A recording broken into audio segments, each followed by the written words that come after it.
Si vous voulez être sérieux avec vous-même, regardez votre vie. Combien d'hôtels vous avez bâtis? Et vous verrez que la plupart des hôtels que vous avez bâtis ont servi seulement de calmant pour la situation. Et un temps après, la situation renaît. Un temps après, la situation renaît. Parce que l'hôtel, un hôtel ne peut jamais détruire une alliance. L'alliance est différente de l'hôtel.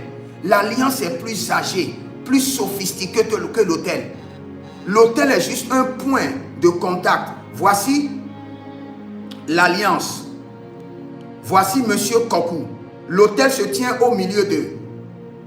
Monsieur Kokou a juste fait l'alliance. Et au retour à sa position, il établit maintenant l'hôtel. Et cet hôtel le connecte pour bénéficier des avantages de l'alliance. Quand tu détruis l'hôtel, tu l'empêches de se connecter à l'alliance. Mais l'alliance est là.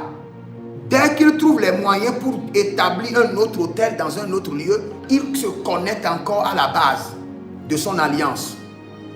Donc quand tu détruis l'hôtel, tu n'as rien détruit.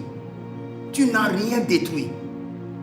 C'est pourquoi d'abord, pour connaître l'alliance, c'est compliqué. L'alliance est toujours cachée, toujours scellée.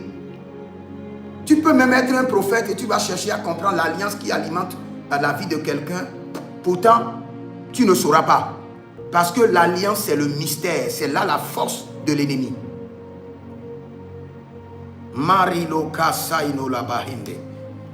N'oubliez pas, le plus grand domaine de Dieu et du diable, c'est l'alliance. Ce n'est pas les hôtels. Dieu est égal à alliance. Il fonctionne par les alliances. Son nom est appelé alliance. Le nom supérieur de Dieu, c'est l'alliance. C'est pourquoi il s'est manifesté par ancienne alliance, nouvelle alliance. Et quand il veut commencer quelque chose, il le fait toujours par alliance. Et il renouvelle toujours l'alliance, il maintient toujours l'alliance. Il dit malheur à ceux qui violent leur alliance. Il est un Dieu d'alliance. Et le diable aussi est une entité d'alliance.